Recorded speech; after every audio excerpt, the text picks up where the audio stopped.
want to focus on domestic policy rather than what one of his aides has described as the Westminster soap opera, getting on to the matters of cost of living. And then I think the really key thing to watch here is what does Boris Johnson say about tax cuts? Ever since the vote, disgruntled Conservative backbenchers have come out and talked about the need for tax cuts. David Davis in the Times newspaper today saying we are overtaxing our people to the tune of billions of pounds at a time when they can't afford it. Is he up? He's taken to his feet. Beth, let's listen in. And I'm sure the whole House will want to join me in thanking the millions of carers across the UK for all they do to support their loved ones. We've seen the vital role carers have played in our communities during the pandemic, and we all owe them a debt of gratitude. Through our reforms on adult social care, this government is committed to continuing to support carers. And, Mr. Speaker, this morning I had meetings with ministerial colleagues and others.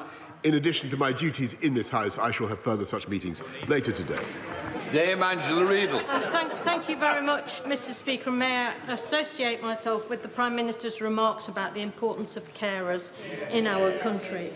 This week's events, Mr. Speaker, have demonstrated just how loathed this Prime Minister is. And that's only in his own party. So, as his administration is too distracted by its internal divisions to deal with the challenges we face, can the Prime Minister explain if 148 of his own backbenchers don't trust him, why on earth should the country? Prime Minister. Well, I thank the Right Honourable Lady very much for her question, and I can assure her that in a long political career so far, I have, of course, picked up, barely begun, I have, of course, picked up political opponents all over the place.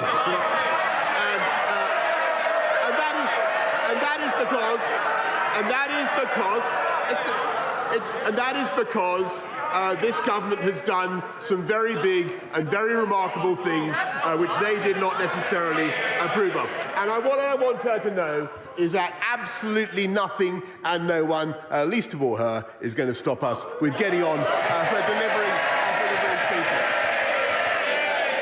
Andrew Mitchell. Thank you, Mr. Speaker.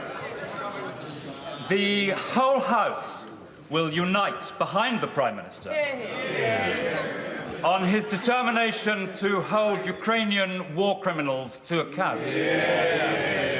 But is he aware that there are 5 alleged Rwandan war crimes perpetrators living freely in the UK who have been doing so now for 16 years and have neither been extradited nor put before the British courts under our existing laws? As he prepares to go down to the Commonwealth Heads of Government meeting in Rwanda, will he look carefully at this issue, because it is bound to be raised with him, and will he reassure the House and the Rwandan government he takes these matters extremely seriously, and what has so far been justice massively delayed for 16 years will not be grotesquely denied?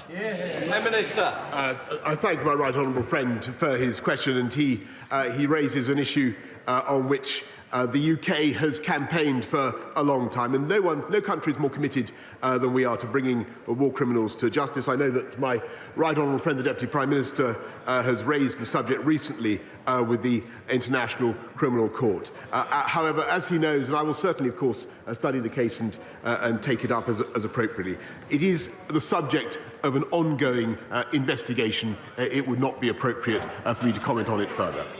We now come to the Leader of the Opposition, Keir Starmer. Thank you, Mr. Speaker. I couldn't make out whether that introductory noise was cheers or boos.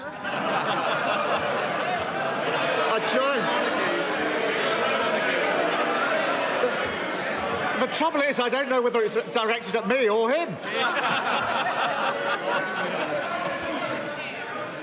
I joined the Prime Minister in his comments about carers. Why did his Culture Secretary, I think hiding along the bench, say that successive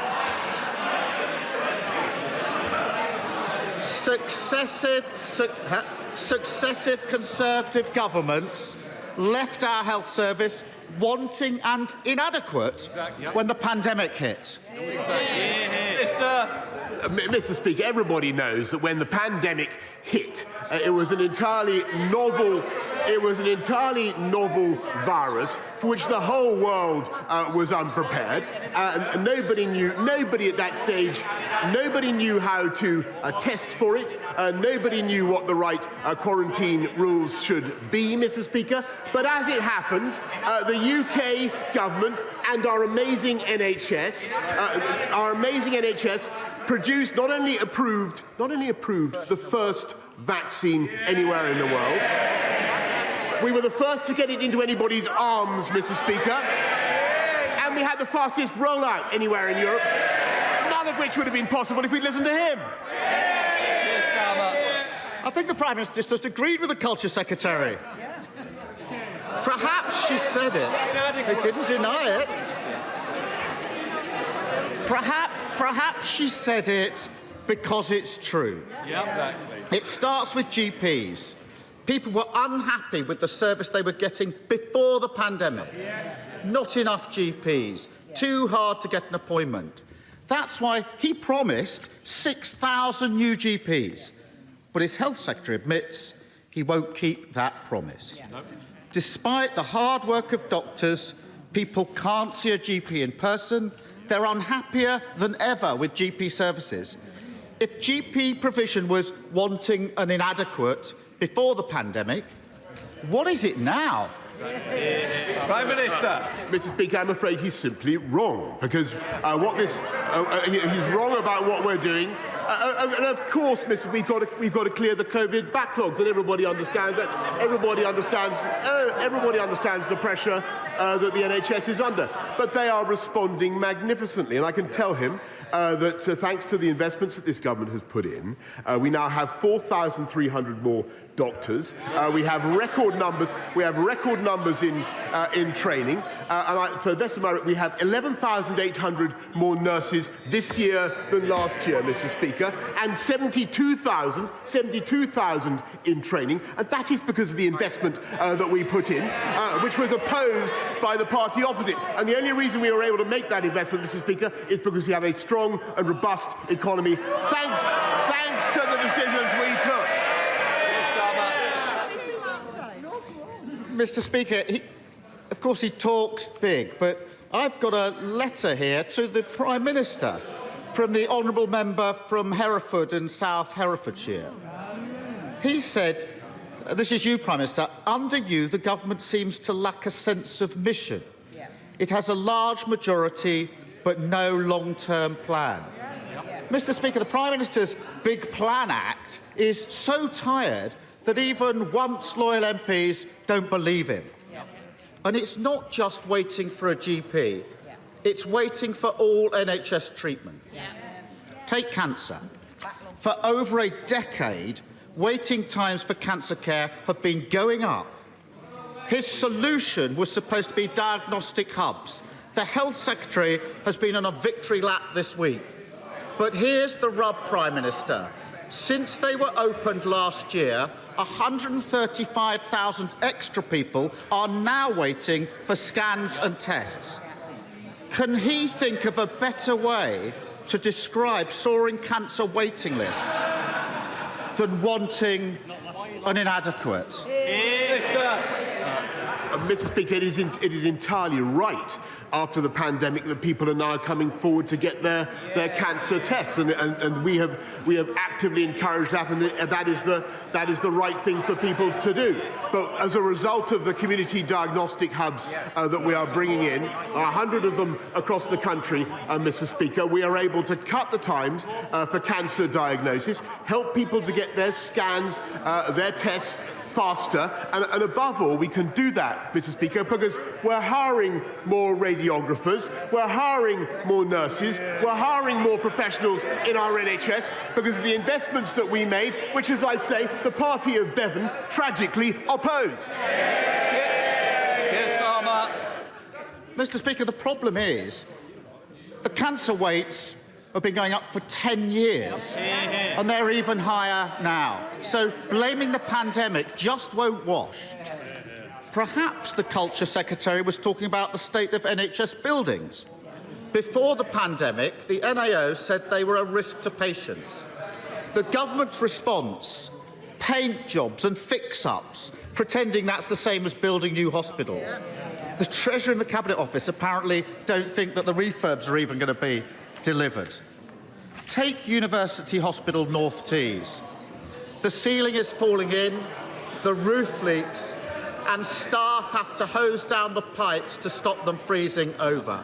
Failure to fix wanting and inadequate NHS buildings is putting patients at risk, isn't it, Prime Minister? Mr. Speaker, this line of criticism is satirical, coming from a Labour government, attacking our hospital building programme, Mr. Speaker, where they were the authors of the PFI scheme that bankrupted so many hospitals. Mr. Speaker, what we're doing instead is building 48 new hospitals. Yes, we are.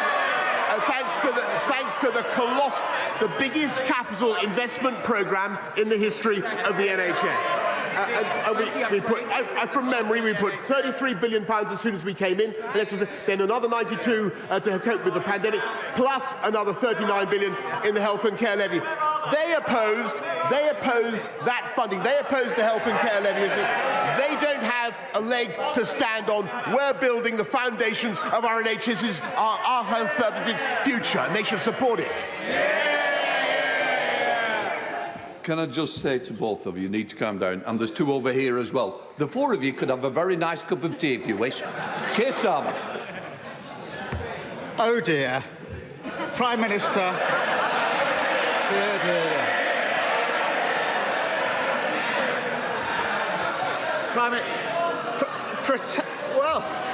Pretending. Mr. Speaker, pretending no rules for Prime Minister, he chunters on. Pretending no rules were broken didn't work. Pretending the economy is booming didn't work. And pretending to build 40 new hospitals won't work either.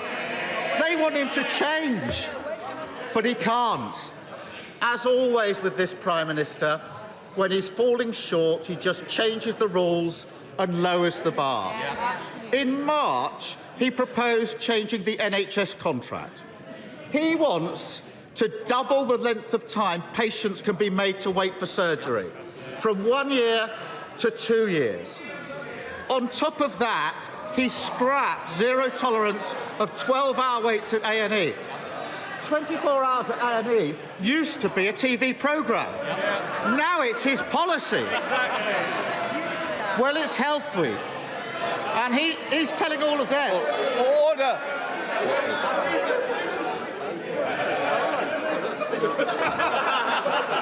Mr. Cleverlake, we've got a tea party gathering. I'm sure you don't want to be part of it.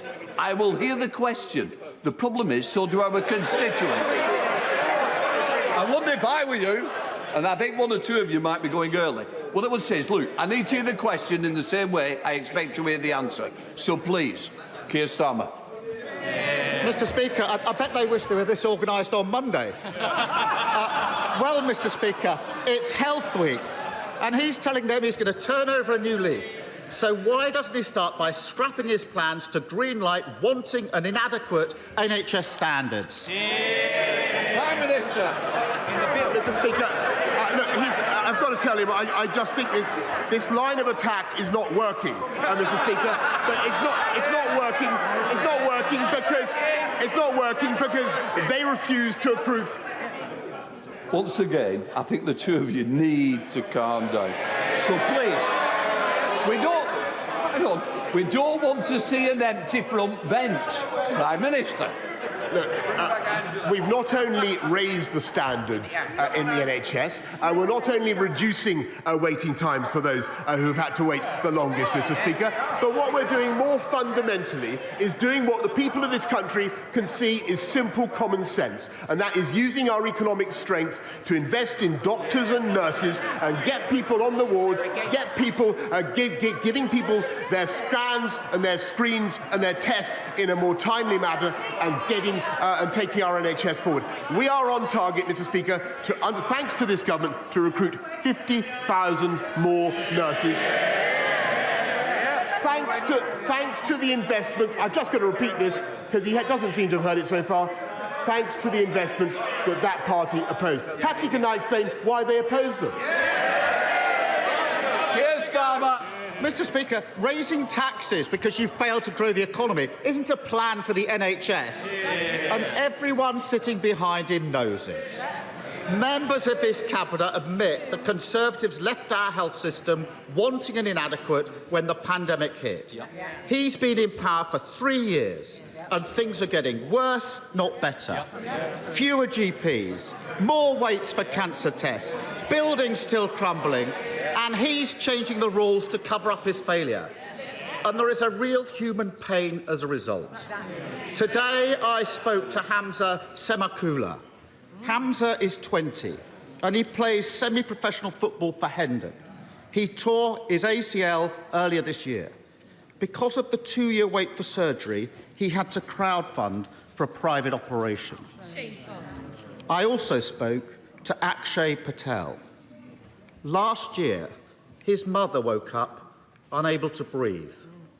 Akshay called 999 6 times. In his last call, he said, "I rang an hour ago for an ambulance as she had difficulty breathing, and now she's dead." Even he must admit that Akshay, Bina and Hamza deserve better than a wanting and inadequate government utterly unable to improve our NHS. Mr. Speaker, I think everybody in the House has sympathy with Akshay and the other constituents and their families and the other constituents that he mentions, Mr. Speaker, and I share their feelings. But when you look at what this government is doing, the massive, and I must say this to him, we are making colossal investments in our NHS. We are cutting waiting times, we're raising standards, we're paying nurses more, we're supporting our fantastic NHS. And by the way, he continually came to this, I just remind him of this, and said that we had the worst COVID record in Europe. Turned out to be completely untrue. He still hasn't retracted it. We're doing it, Mr. Speaker. We can make those investments because of the strength of the UK economy, because of the fiscal firepower that we have to deploy. We have the lowest unemployment now since 1974, and we are going to continue to grow our economy for the long term. He asked about the mission of this government, Mr. Speaker. It is to unite and level up across our whole country, to unleash the potential of our entire country. The biggest tutoring programme in history for young people, raising literacy and numeracy standards for 11-year-olds from 65% adequacy to our 90%. That is the highest objective I think a government could achieve. Expanding home ownership for millions of people, as my right honourable friend for Duluth and I will do, for millions of people who currently don't have it. Cutting the costs of business to make this the enterprise centre of Europe. That is our vision. Creating high-wage, high-skilled jobs for this country. And as for jobs, I'm going to get on with mine, and I hope he gets on with his.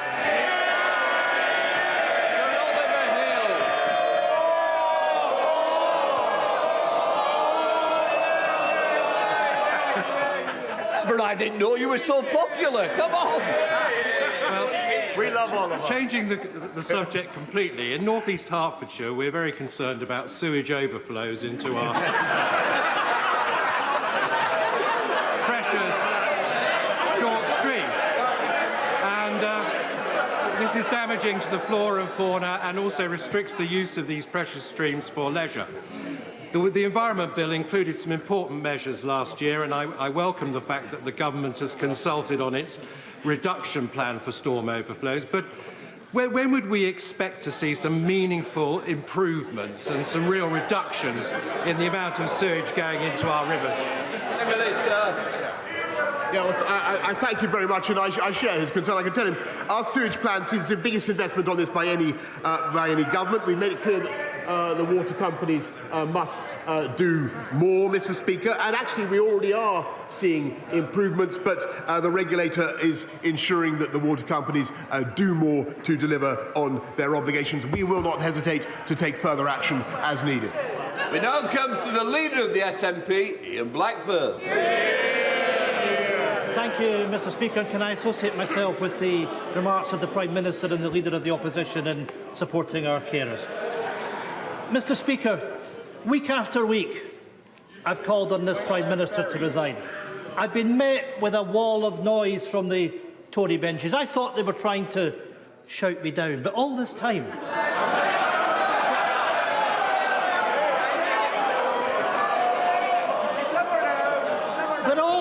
Mr. Speaker, it turns out that 41% of them have been cheering me on. Because, Mr. Speaker, let's be clear, at least the numbers don't lie. 41% of his own MPs have no confidence in him. 66 of MPs across the House don't support him, and 97% of Scottish MPs want the Minister for the Union shown the door. Lame duck Prime Minister presiding over a divided party in a disunited kingdom. So, how does the Prime Minister expect to continue when even unionist leaders in Scotland won't back him? Prime Minister. I want to thank the right honourable gentleman for his characteristic warm words. And actually, Mr. Speaker, I want to say that the biggest and most powerful and effective advocate of the United Kingdom over the last time that I've been in has been that man there. I don't know how long he's going to last here as leader of the SNP, the Scottish National Congress. Long may he rest in place, Mr. Speaker. He is the erudite that's keeping our kingdom together. I thank him for what he's doing. Blackford. Well, I can say to the Prime Minister. I can say to the Prime Minister that I'll be standing shoulder to shoulder with our First Minister as we take our country to independence. Mr. Speaker, the Prime Minister is acting like Monty Python's Black Knight, running around declaring it's just a flesh wound. And no amount of delusion and denial will save the Prime Minister from the truth. This story won't go away until he goes away. For once in his life, he needs to wake up to reality. Prime Minister, it's over. It's done. The Prime Minister has no options left, but Scotland does. Scotland has the choice of an independent future. Because it's not just the Prime Minister that we have zero confidence in. It's the broken Westminster system that puts a man like him in power. Exactly. Can he tell us, can the Prime Minister tell us how it is democratic that Scotland is stuck with a Prime Minister we don't trust, a Conservative Party we don't support, and Tory governments we haven't voted for since 1955? Prime Minister. Mr. Speaker, we had a referendum, as I've told the House before, in 2014. I think he should respect the mandate of the people. And he keeps saying that he wants his independence for his country. Our country is independent, Mr. Speaker. Our country is independent. He tried 48 times to reverse it, the leader of the opposition. And the only way that independence would ever be reversed is if we had the disaster, Mr. Speaker, of a Labour SNP coalition to take us back into the EU. Esther McVeigh. Thank you, Mr. Speaker. Earlier this week, the Prime Minister said, you cannot spend your way out of inflation, you cannot tax your way into growth, we will cut the cost of government. Here, I completely agree. So can I suggest a strong start that he scraps the inflated white elephant that is HS2, saving the government tens of billions of pounds from a budget that is spiralling out of control. Prime Minister. I thank my right honourable friend. In case you missed what else I said, we're cutting taxes, Mr. Speaker, for everybody who pays national insurance contributions by an average of £330, Mr. Speaker, just next month. And as for HS2, actually what it will do is deliver long-term growth and prosperity for the whole of the country, uniting and levelling up, deliver more revenues, and put us in a better position to cut taxes in the future. Speaker, today we hear reports that the Prime Minister refused to consult the First Treasury Council on his plans to rip up the protocol. Now, I know this question might be a bit redundant, given he might not be around very much longer. But given the Prime Minister's casual record of casual law breaking, will he give a commitment to the people of Northern Ireland that he will not break international law anytime soon?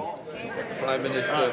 Mr. Speaker, I can tell him that the reports that he's seen this morning are not correct. And what I can also tell him is that the most important commitment that I think everybody in this House has made is to the balance and symmetry of the Belfast Good Friday Agreement. That is our highest legal international priority, and that is what we must deliver.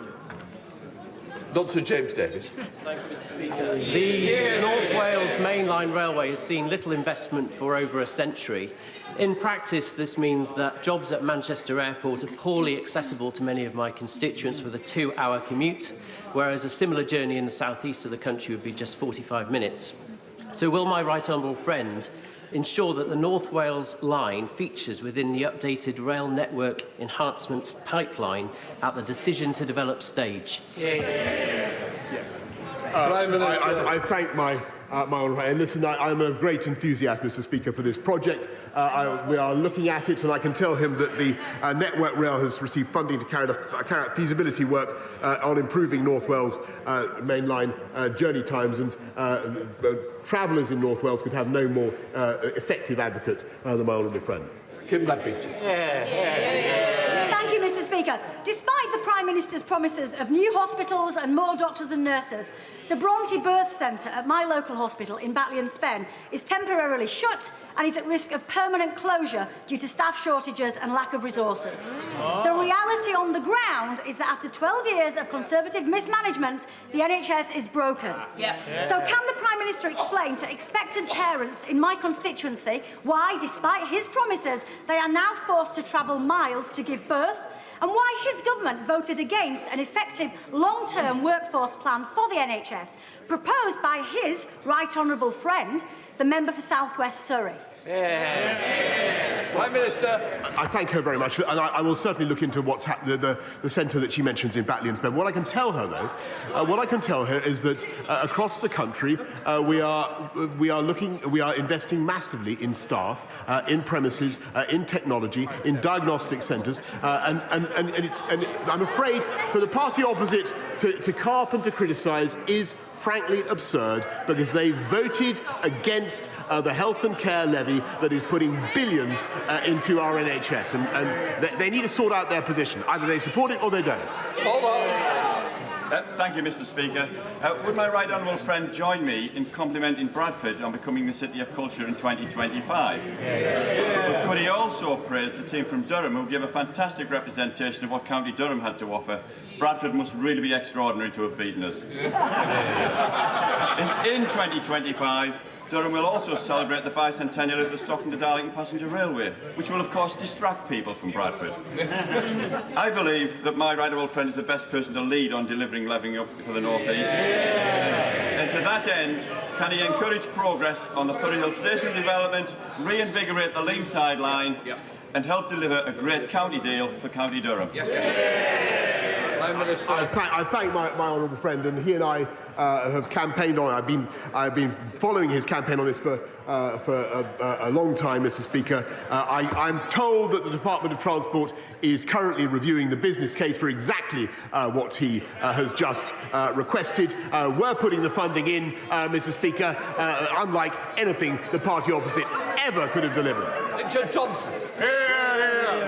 Thank you, Mr Speaker. In Monday's confidence vote, the Prime Minister secured the support of just 2 out of Scotland's 59 MPs. That means out of the massed ranks of his Scottish Conservative colleagues, he got as much support as there are pandas in Edinburgh Zoo. The Prime Minister is an intelligent man. He must know that position's untenable.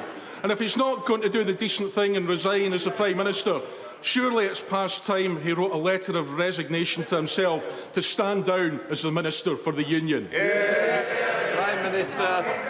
Thank you very much, Mr Speaker. I really redirect the honourable gentleman to what I said to the right honourable gentleman, my friend, the leader of the SNP, because I think the more they campaign in the current circumstances for breaking up our United Kingdom with all the strength and all the merits that it has, I think the more damage they do to their own case. Greg Smith. Thank you, Mr Speaker. Supporting adults with a variety of mental health challenges, learning disabilities and conditions such as dementia. Last week, the Prince's Centre in Prince's Risborough in my constituency celebrated 10 years as an independent daycare provider.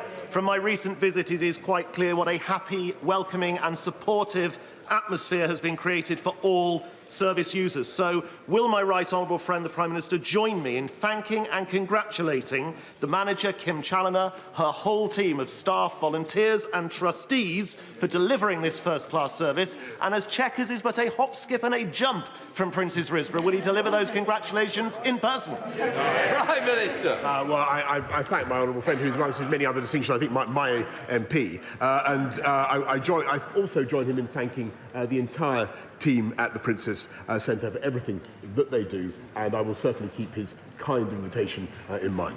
Absolutely. Mr Speaker, I'd have more sympathy for the words get on with the job if it actually started in the first place.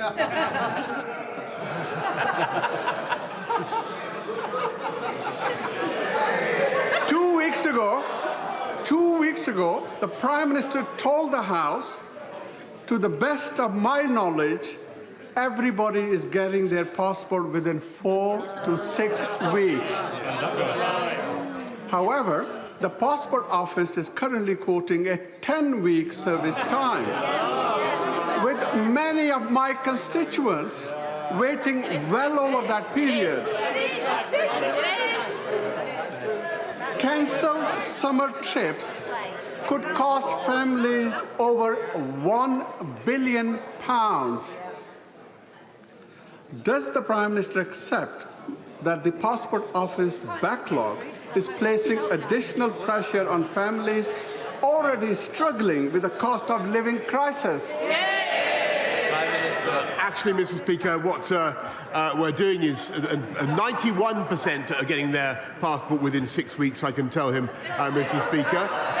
And we are putting hundreds and hundreds more staff into the Passport Office. And the strength of demand, by the way, is a sign of the robustness of the economy, because everybody is frankly wanting to go on holiday, and quite right too, Mr Speaker. But when it comes to travel chaos, have we heard any condemnation yet from the opposition, from the RMT and their reckless and wanton strike? What about that, Thank you, Mr Speaker. As my right honourable friend knows, Rochester Strood is facing unrealistic housing targets, putting pressure on the council to bring forward a local plan that will close successful working docks and the loss of beloved open spaces such as Deangate Ridge, all in the name of meeting an arbitrary target. Can my right honourable friend assure my constituents who are facing this level of overdevelopment that there will be greater flexibility on housing numbers so that the council can produce a local plan that delivers the appropriate housing but protects important sites like these? Prime Minister. I thank my honourable friend, and she speaks, I know, for colleagues up and down the country. We want to make sure that councils are able to build in the right place and sensitively to to local needs. And that is what we insist on. But I just want to make it one thing absolutely clear. Part of the merit, the genius of levelling up, Mr. Speaker, is that it will encourage us to take some of the pressure, some of the heat out of the southeast of England, which has been overburdened for decades, and we can do it. Thank you, Mr. Speaker. My constituent Mark is trying to sponsor 2 sisters from Ukraine to come to the UK. These 2 sisters were housed in dangerous temporary accommodation in Montenegro for several weeks, while the UK Home Office refused to process the application of the younger sister because she's 13 and travelling without her parents, even though she had her 18-year-old sister with her. The 18-year-old sister is now in London, and the 13-year-old sister has been sent back to her hometown in Ukraine, which is under siege. Can I ask the Prime Minister, can he tell me, hand on heart, does he think sending vulnerable children back to a war zone is the right policy? Prime Minister.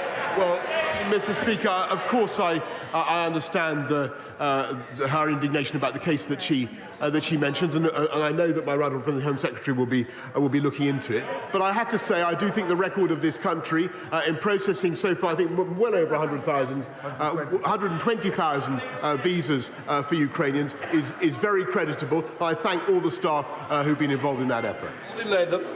Mr. Speaker, my right friend will remember that in March I asked him about increased research funding for aortic dissection as called for by the Aortic Dissection Charitable Trust. Will the Prime Minister update me on the progress with this? Will he also recognise the immense value of the patient awareness videos that have been produced by TADCT featuring Whispering Bob Harris, survivors, relatives of patients, to help those going through this awful condition for the first time? Prime Minister. Well, I thank my honourable friend for her fantastic work on this, and I know the personal circumstances that give her understanding of this campaign. I can tell her that the National Institute for Health Research is looking at what more we can do to support research on aortic dissection. I know that she's meeting my right honourable friend, the Health Secretary, shortly. Thank you, Mr. Speaker. The Ukrainian Freedom Orchestra and the Kyiv Symphony Orchestra are due to visit the UK this summer to perform at the BBC Proms, the Edinburgh Festival and other venues. But while other European countries are waiving their visas, to get to the UK, the musicians are facing both visa delays and prohibitive visa costs of £18,000 and £10,000 respectively. We should be doing all we can to support these Ukrainian musicians. So will the Prime Minister match our European neighbours and enable these Ukrainian artists to tour to the UK this year by expediting their visa applications and waiving the visa fees? I think she needs to bring the particular case to my right honourable friend. But I can tell the House what they know, and I know that many honourable members, by the way, are showing a lead by having Ukrainians to stay in their own homes. And I thank all honourable members for doing it. Thanks to the scheme that the UK government has put in place, I think we should be very proud of what we're doing. Mr. Speaker, the Prime Minister knows from his visits to Redcar and Cleveland that we enjoy miles of beautiful, uninterrupted coastline. However, since October last year, we've seen thousands of dead and dying crustaceans wash ashore. DEFRA conducted an investigation into this, which led to the theory of algal bloom being the primary cause for these deaths. However, this report does nothing to support the fishermen left devastated by this freak event through no fault of their own. Will the Prime Minister look at how he can support this vital industry to get them back on their feet? Minister. I know my honourable friend and I were walking together on the seafront in Redcar when eating a lemon top, actually, Mr. Speaker, when somebody raised this very point with us, and I can tell him that we've ruled out chemical pollution, Mr. Speaker, but we are looking at we are making another £100 million of investment, including in communities such as his, and working with the fishing industry to help them recover from this problem. Final question, Kenny McCaskill. The poorest in this country currently pay the highest fuel costs through prepayment meters that have higher standing charges and higher tariffs. Belgium ensures a social tariff for the poorest and most vulnerable. as the perverse and pernicious euphemism of self-disconnection enters the lexicon, when in fact it's a politically imposed choice, not something chosen by individuals?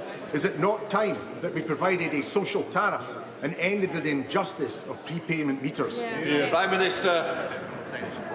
I thank him, Mr. Speaker, and I can tell him that what we're doing in the immediate, what we're doing right now, is helping 8 million families, 8 million households across the country with £1,200 of support, an extra £300 for pensioners who are in receipt of the cold weather payment, plus £400, Mr. Speaker, for every household in the country. And that is the support that we're giving right now to help people with the cost of energy. And the only reason we can do it, as I've said before to the House, is because of the strength of the economy and because of the brave, tough calls that we got right during the pandemic. Right, that we don't. That is the end of Prime Minister's questions. Pretty low-key PMQs. It seems that most of the people who've been watching it would agree, analysts. We're going to get some reaction from our political editor, Beth Rigby, in a moment. But first, let me just bring you a reminder of the breaking news this hour. And that is that one person is dead, 8 have been injured after a driver hit a number of pedestrians and people in cafes in Berlin. A spokesman for Berlin police has told Sky News that the driver is apparently a 29-year-old man with dual German-Armenian citizenship. You can see that is the car that crashed into the front of a shop after mounting the pavement and then rejoining the road and then once again mounting the pavement. We've been told from the German fire brigade that of the 8 injured, 5 of them are seriously injured with life-threatening injuries. Well, let's get more reaction now on Prime Minister's questions. Beth Rigby is here. Beth, what did you make of it? Well, it was a bit flat, wasn't it, Jamie? We were saying that as it was going on. Look, I think that there was an attempt by Keir Starmer there to try and get back to policy issues. The NHS, it's long been Labour's biggest calling card with voters. Boris Johnson, famously, when he announced that social care package and that extra 12 billion for the NHS funded through tax rises that they've partially now reversed, he sort of stood on a podium and said, we are the party of the NHS now. And Keir Starmer quite consistent talking about waiting times for ambulances, cancer list waiting times, poorly repaired buildings, really trying to be consistent on that matter. But actually, for Boris Johnson, the politics of all of that was he batted that all away. And then he ended with that stump speech, as I would said, where he sort of reminded his colleagues of all his greatest hits, talking about the economy and low unemployment and some of the youth employment programmes his government's introduced. And he was very clear at the end of that. He said, as far as jobs go, I'm going to get on with mine, and I hope Keir Starmer gets on with his. I mean, the sort of most interesting personal tack, and we had a little laugh about it because I think we're both Monty Python fans, and I remember watching this as a kid with my parents, was actually in Blackford when he said... he said he likened the Prime Minister to the Black Knight running about saying it's just all flesh, remember, when his arms are hanging off. And, I mean, that was a kind of moment of a personal attack on Johnson in terms of what's happened in the past week. But I wonder for Labour now that given how damaged he's already been by the revolt on his own benches, Keir Starmer there clearly taking a judgment that he doesn't need to issue more personal attacks on the Prime Minister. I mean, detractors from Keir Starmer might say, or some of his benches might say, hang on a minute, the guy's just lost a confidence vote and you haven't really landed a blow on him today. I imagine that Starmer's approach there is what he's trying to do now, is get back onto policy issues to say to the public, look, there's a view of this character of the Prime Minister, which Keir Starmer's been very critical of, and that's been borne out by the rebellion on his own benches. And now let's get back onto policy issues and talk about what people are unhappy about. I mean, if you ask any Conservative MP, the issue of waiting lists on the NHS is clearly a massive problem for them, running into millions. The NHS is under huge strain. Of course, there is a post-pandemic hangover for the NHS, and that issue of GP surgeries, the issue of passports. There's lots of things in government now that the opposition are going to drill in on and say, look, this guy, this Prime Minister is just not running your government in the way it should be run. And what do voters care about? They really care about the NHS and, of course, the cost of living. So these are the sort of the policy problems he's got. We said it was a bit like Leicester, but there was a slightly fire exchange from the beginning, so let's just listen again to that. They oppose the health and care levy. They don't have a leg to stand on. We're building the foundations of our NHS's, our health services' future, and they should support it. Oh dear. Prime Minister. Dear, dear, dear.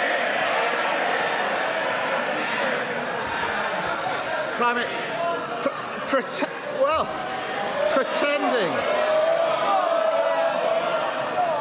Mr. Speaker, pretending no rules were broken. Prime Minister, he chunters on. Pretending no rules were broken didn't work. Pretending the economy is booming didn't work. And pretending to build 40 new hospitals won't work either. They want him to change, but he can't. As always with this Prime Minister, when he's falling short, he just changes the rules and lowers the bar. He asked about the mission of this government, Mr. Speaker. It is to unite and level up across our whole country, to unleash the potential of our entire country. The biggest tutoring programme in history for young people, raising literacy and numeracy standards for 11-year-olds from 65% adequacy to our 90%. That is the highest objective I think a government could achieve. Expanding home ownership for millions of people, as my right honourable friend for Duluth and I will do, for millions of people who currently don't have it. Cutting the costs of business to make this the enterprise centre of Europe. That is our vision. Creating high-wage, high-skilled jobs for this country. And as for jobs, I'm going to get on with mine, and I hope he gets on with his. Yeah, the PM stump speech, and really, although he's facing Keir Starmer there, he's talking to his backbenchers. He's saying, these are things we have done, and I am not going anywhere. And I think the Prime Minister there, actually, today, given the week he's had, I mean, it must be deeply uncomfortable for any leader to see 4 out of his 10 MPs say he wants him gone, but he is doing what he typically does. He's coming out and he's fighting. And I think the thing that we will be interested in watching in the coming weeks and days is how does he try and reboot his leadership now? There's a housing speech coming up. Will there be further tax cuts? Will the Chancellor do a speech on cutting regulations? That's something else we've heard about. Will the Prime Minister do a reshuffle? Will he introduce legislation around the Northern Ireland Protocol to try and unblock some of that, but that could also prove divisive in his party. So really now, for all of the confidence that the Prime Minister showed there at the dispatch box today, sitting behind him are 148 MPs who do not think he should remain in office. And once that happens to you, for all the confidence and display of confidence that you show, you have a deep problem. I was interested, though, that Keir Starmer didn't seem to go on the attacks in the way he has in the past, and it makes me wonder whether Labour are now making the calculation that a wounded Prime Minister in power with this going on, this civil war in the Conservative Party going for months and months and months, is better actually for Labour than having a change of leadership and a new energisation of the Conservative Party. Because he's so different to Keir Starmer that there's clear water between them, isn't there? And whoever replaces him may not be. I mean, Keir Starmer really, he also is struggling to make an impact with voters. You know, he needs to capitalise on the weaknesses of the Prime Minister, and he's tried to set the broad brush strokes of that. But actually, I think Peter Mandelson, who was so instrumental in the Blair Brown years, said today, you know, Keir Starmer really needs to now set out his policy stall. What is he about beyond not being Jeremy Corbyn? And I think actually him talking about the NHS today was a sign of where Labour are now moving, which is picking, I imagine, policy areas that they really think that they can hammer the Conservatives on, because maybe the judgment is made for now on Boris Johnson's character amongst the public, but what about policies? Keir Starmer really needs to try and cut through and show voters why Labour would be worth voting for. OK, Beth, thanks very much. Good to see you. Well, you are watching Sky News Today. Coming up, we're going to bring you more from Berlin, where one person has died and 5 others have life-threatening injuries after a man drove a car through a crowd in Berlin. We'll bring you the very latest updates.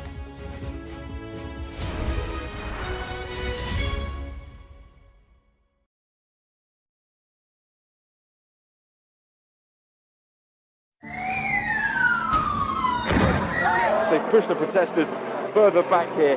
There's around 200 or 300 still remaining. I'm Dan Whitehead and I'm Sky News' West of England correspondent. This van goes onto the streets of Plymouth 7 days a week, 365 days a year. These facilities at the moment are a lifesaver. It's all we've got.